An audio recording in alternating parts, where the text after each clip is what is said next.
Okay, this is going to be a video that is going to help you guys. So if you forget anything that I go over with you when I do your take-home lesson with the remote collar, you'll have this video to refer back to as far as how to operate your Easy Educator. This is the box that you got. This has everything in it that you need. I'm going to take out, so this is known as the transmitter or the remote. This is the receiver or the collar. This is obviously the part that the dog wears. This is the part that controls the stim level in the collar. So, as a reminder of how to turn things on with your remote, you want to turn on with the button on, if it's facing you, the button on the right hand side, bottom button, it says on off. I'm just going to press and hold that till my display comes on. Now my remote is on. If I want to turn on the collar, there's a little red dot on the back of my remote. There's a red dot here on the collar. I'm just going to touch those together. Green is on. If I were going to turn it off, red is off. So green on, red off. Okay? So I've got both things operating. I'm going to just test that to make sure that they are both communicating. So when I push any button on here, you're going to see the little red up here, and you're going to see red on the collar. That means that both things are on and they are indeed communicating.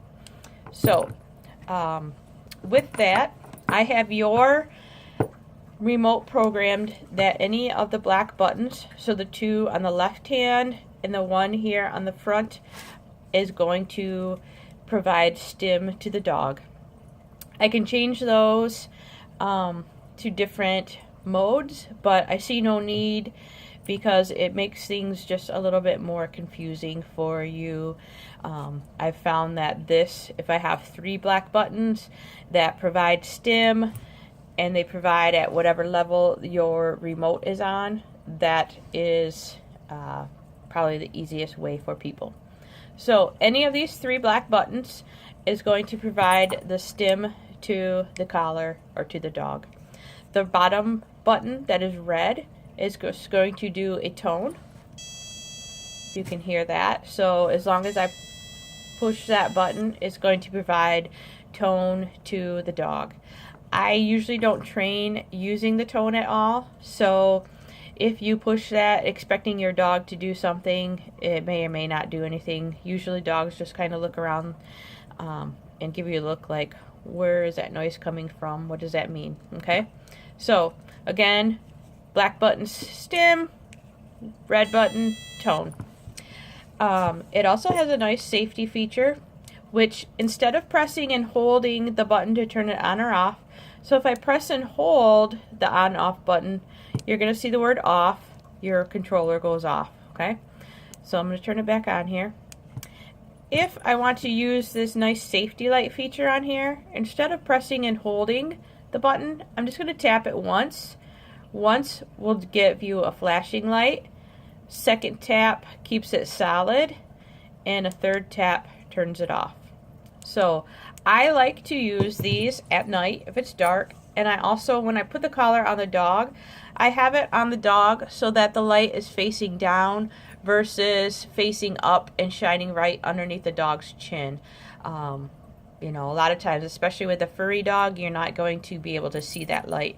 So again, I put it on the dog so that the light is facing down, and when it's dark, it'll illuminate the ground below. It's a nice safety light if you're walking out past dark.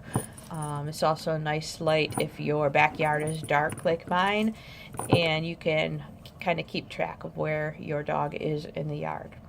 So you have your little dial here. The dial turns the levels up or down, and I believe it probably looks backwards because I'm using my phone to make this video, so it probably is showing the number display backwards to you. If I take my thumb and just move my thumb up I'm going to increase the level. If I move my thumb down, it's going to decrease the level. So I can use stim. I can slowly increase the level. So as I'm holding the button, I am increasing the level.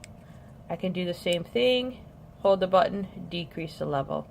And I went over this in your training session, that if you have a dog that is stuck on something, say you're trying to call him off of a smell at the park, and it's a really, really good smell, your dog's normally working on a level 8, you're pushing that button, you know, Buster come, Buster's not leaving, I can slowly dial that up until all of a sudden it's at a level where Buster says, oh yeah, that's right, somebody's speaking to me, I need to stop what I'm doing and I need to come to them. So I don't ever lock the levels in, only because I like to have that available to me if I need to, so to speak, turn the volume up on my dog's ears. I have that.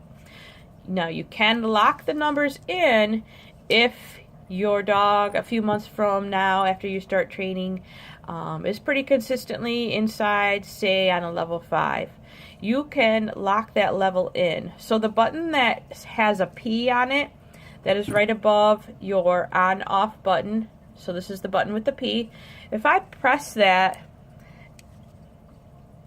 it's going to make my number blink, and then I can't change the number. Even though I'm dialing up, my number is staying the same. To unlock that, I'm going to press and hold P, it's going to blink, and now my number is unlocked. Okay, so again, I don't ever use that, or I should say very rarely use that, but if you accidentally hit that P button and you don't realize it,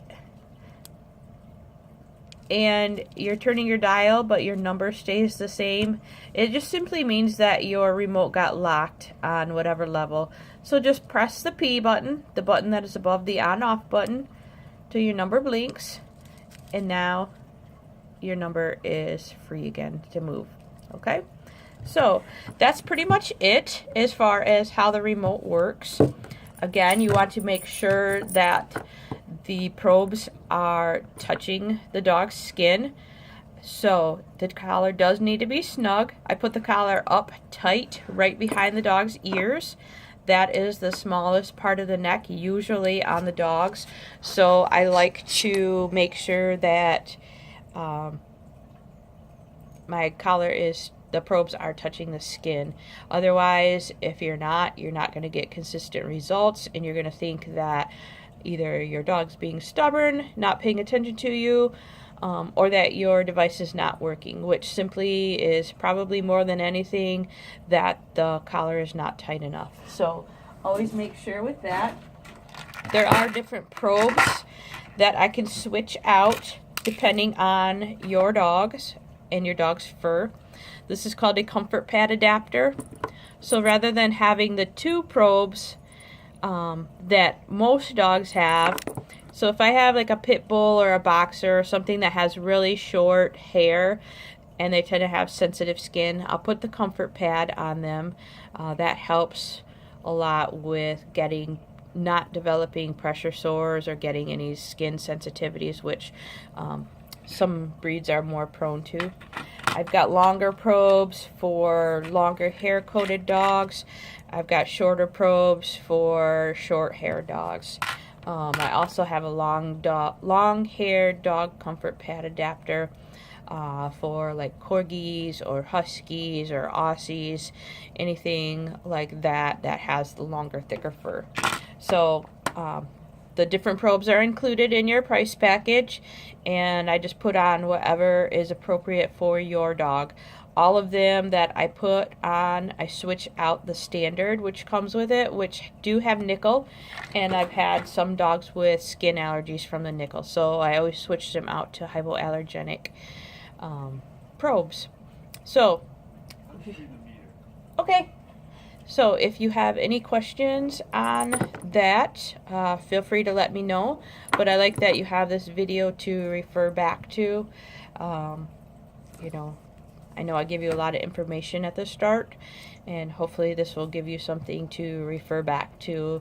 And I also give you my little pamphlet of written notes as well. So, thank you for watching. I hope that this helps, and we'll see you next time. Good dog training. Thank you.